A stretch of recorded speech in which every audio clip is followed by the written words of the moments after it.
sábà àṣùlẹ̀ àmọ́ mo fẹ́ báyọ̀ wí ní tọ́rọ̀ ẹ bá ti pọ̀ jù mo ní tọ́rọ̀ ayé.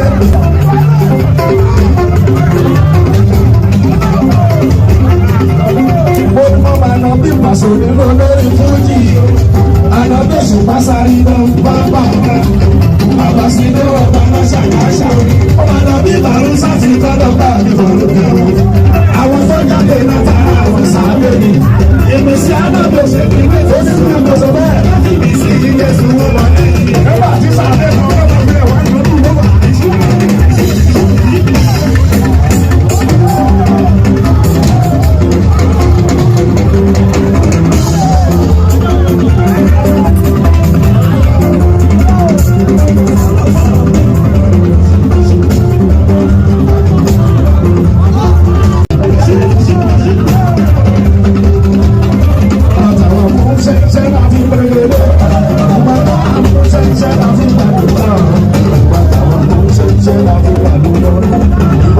mo fẹ́ sọ̀rọ̀ nípa orin tí mo mú díẹ̀ wá fún yín níbẹ̀rẹ̀ yẹn níbi tí King Dr. Saheed Òṣùpá tó ti yànnàná sọ ìtumọ̀ orin tó kọ nípa pé ànábì mẹ́rin ni òun mọ̀ ní agboolé fújì.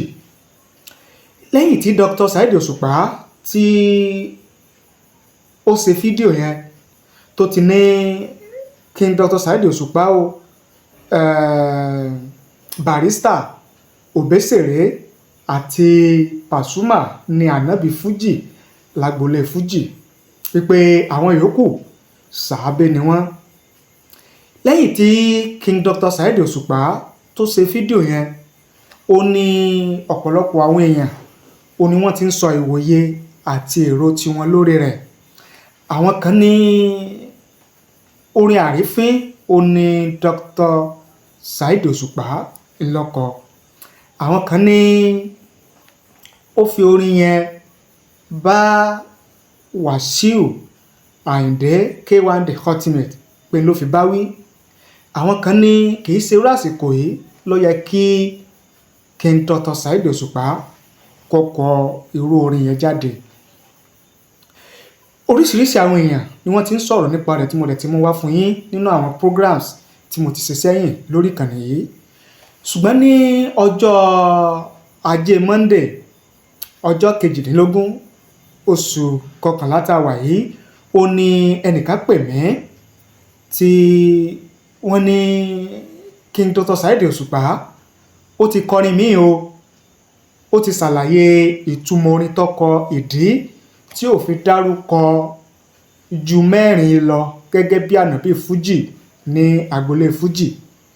Mo ní sẹ́yìn ti rí fídíò yẹn, ẹnìyẹn láwọn ti rí, mo ní kán sẹ́ǹdì ẹ̀ sí mi, wọ́n dẹ̀ sẹ́ǹdì ẹ̀ sí mi.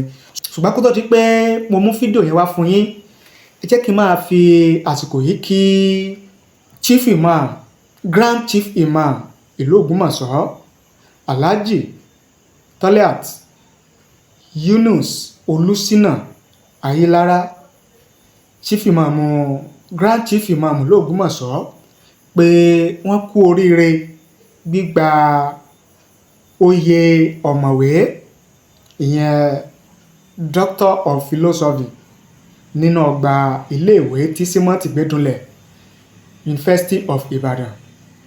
Akí bàbá kú oríire o, Ọlọ́run yóò tún máa ṣe àlékún ọgbọ́n ìmọ̀ àti òye.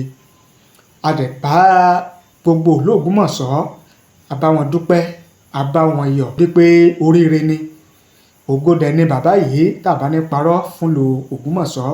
Ìdí nìyẹn tá a fi kí gbogbo ìlú Ògbómọ̀ṣọ́ pátápátá.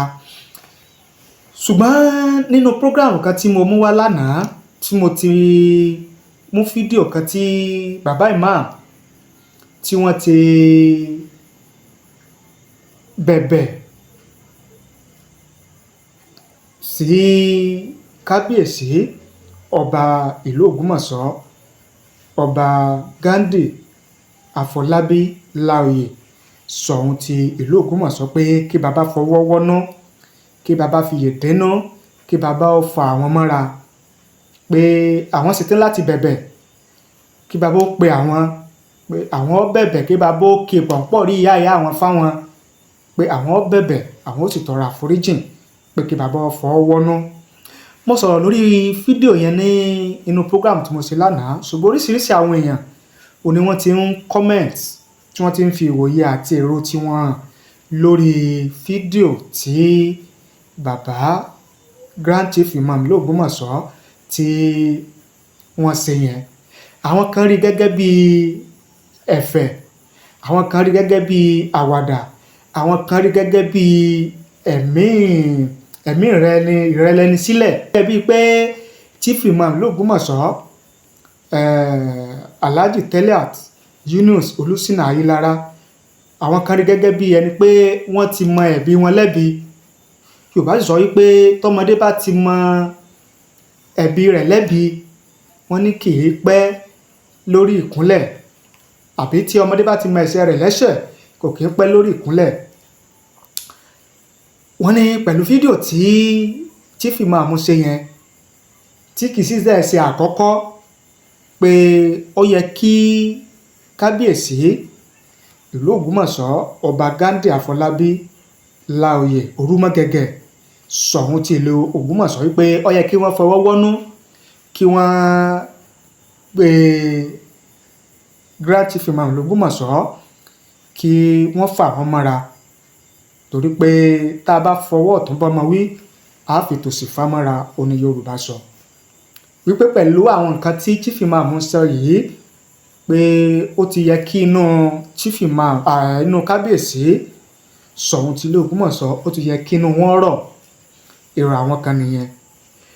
Èrò àwọn míì lórí fídíò yẹn ò ní wípé kì í ṣe kábíyèsí Ṣọ̀ún ti ìlú Ògbómọ̀ṣọ́ gan ni ìmáàmù ní ìṣù sí, wípé àtilé àti inú ẹbí Ayílára ò ní Grand Chief Imam l'Ògbómọ̀ṣọ́ Alhaji Teliat Yunus Olúṣínà Ayílára ni wọ́n ti ní problem, pé ní aáwọ̀ yẹn ti wá, pé ní ìṣòro yẹn ti wá, wípé ìgbà tí Grand Chief Imam bá tó lọ yanjú ara wọn nínú ẹbí wọn, ẹbí Ayílára nílùú Ògbómọ̀ṣọ́, pé ẹbí Ayílára yẹn ni yóò wá mú Chief Imam lọ sí ọ̀dọ̀ kábíyèsí láti lọ bẹ̀bẹ̀, láti lọ tọrọ àdáríjìn, láti lọ tọrọ àforíjìn lọ́wọ́ kábíyèsí, wípé kìí ṣe orí social media bí Chief Imam ṣe ń sọ yìí, bí wọ́n ṣe ń bẹ̀bẹ̀ yìí, nǹkan ni yóò tán ìṣòro yẹn, wípé kí bàbá kọ́kọ́ lọ yanjú ara wọn nínú ẹbí wọn náà. Èrò àwọn kan nìyẹn. Ṣùgbọ́n tí gbogbo ẹ̀ lọ, mo máa ń sọ wípé oníkálukú ló ní ẹ̀tọ́ láti fi èrò àti ìwòye tí ẹ hàn sí ọ̀rọ̀ tàbí ìṣẹ̀lẹ̀ kan tó bá ń ṣẹlẹ̀ láwùjọ, torí pé ojú ọ̀tọ̀ọ̀tọ̀, ìwòye ọ̀tọ̀ọ̀tọ̀ la fi máa ń wo ọ̀rọ̀ tàbí ìṣẹ̀lẹ̀ tó bá ṣẹlẹ̀ láwùjọ. Èrò àwọn kan ò nìyẹn.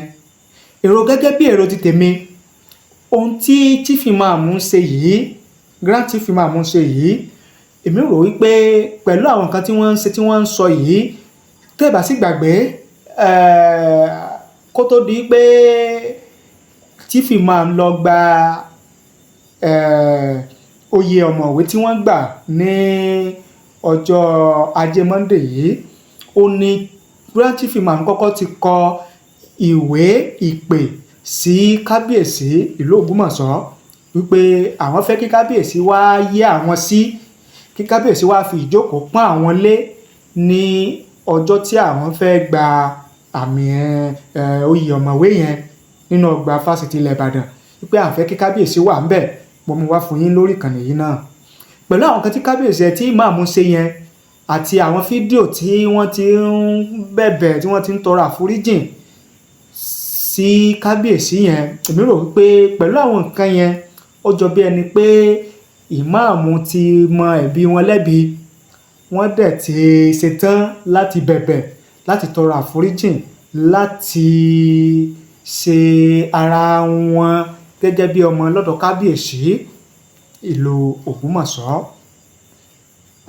Ní tèmi rí tí mo wò gẹ́gẹ́ bí ìwòye lórí àwọn tí chief imam l'Ògbómọ̀ṣọ́ tí wọ́n ń ṣe lẹ́nu ọjọ́ mẹ́ta yìí nìyẹn.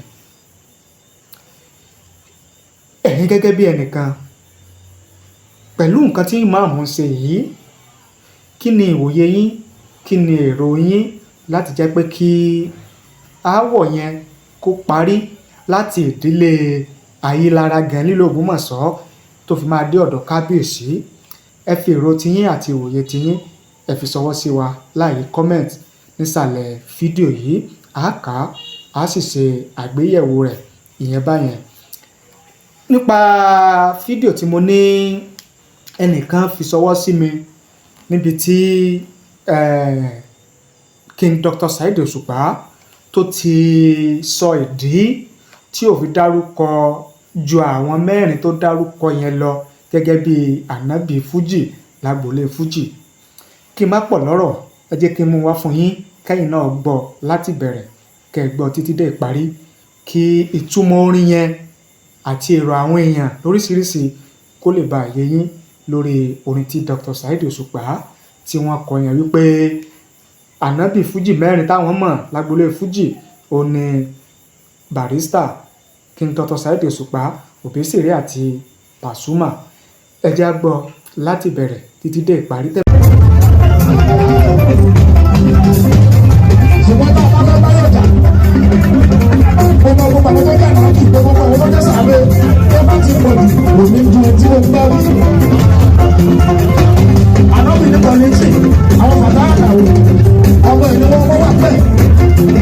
Báwo tó gbọ́dọ̀ tó ṣe wà fáwa? Báwo ló lè ṣe wà fún ọ̀rọ̀ ìjà? Ànábì lòun náà. Gbogbo tí wọ́n sábà máa sùn ní à. Àmọ́ mo fẹ́ báyọ̀ wí ni lọ́rọ̀ ẹ̀ bá ti pọ̀ jù òní gbẹ̀wọ̀ ayé.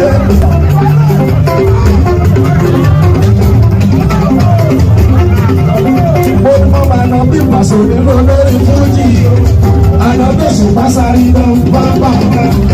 Bàbá sí ní ọ̀pá náà ṣàkàṣà. Ó máa nà bí Bàrúsà ti tọ́lọ̀ bá mi bọ̀rọ̀ kẹrù. Àwọn tó jáde látara àwọn sàbẹ̀ ni. Ìmísí Ànábì Òṣùpá ó ní kí n tó sọ bẹ́ẹ̀.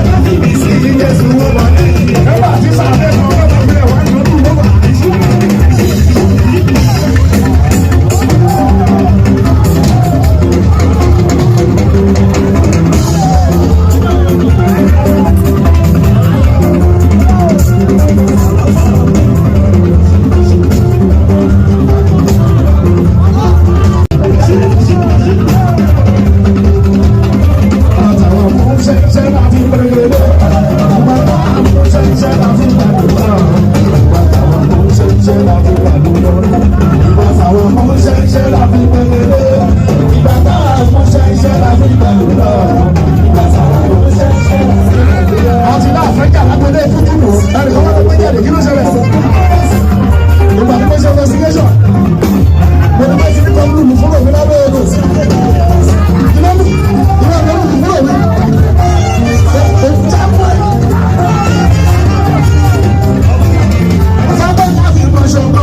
ẹ ti gbọ́ tí a mú wá fún yín yẹn gẹ́gẹ́ bí àlàyé ọ̀rọ̀ tí King Dr. Saheed Òṣùpá tó ṣe lórí orin tọkọ tó fa awuyewuye táwọn èèyàn fi ń relate orin yẹn mọ́ Wàsíù Àyìndé Marshal K1 The Ultimate Máyégún gbogbo ilẹ̀ Yorùbá. Ẹ jẹ́ ká mọ èrò tiyín àti òwòye tiyín lórí àlàyé tí King Dr. Saheed Òṣùpá tí ó tún ṣe yìí. Ẹ fi ṣọwọ́ sí wa láì comment nísàlẹ̀ fídíò yìí, á kà á sì ṣe àgbéyẹ̀wò rẹ̀. Bó bá ti jẹ́ pé ẹ̀yin ní ohun tẹ́ ẹ fẹ́ bá wa sọ lábẹ́ aṣọ, ẹ lè pè wá bá wa sọ̀rọ̀ lórí WhatsApp tàbí direct call lórí ẹ̀rọ ìbánisọ̀rọ̀ tí ẹ ń wò lójú móhùnmáwòrán yín yìí.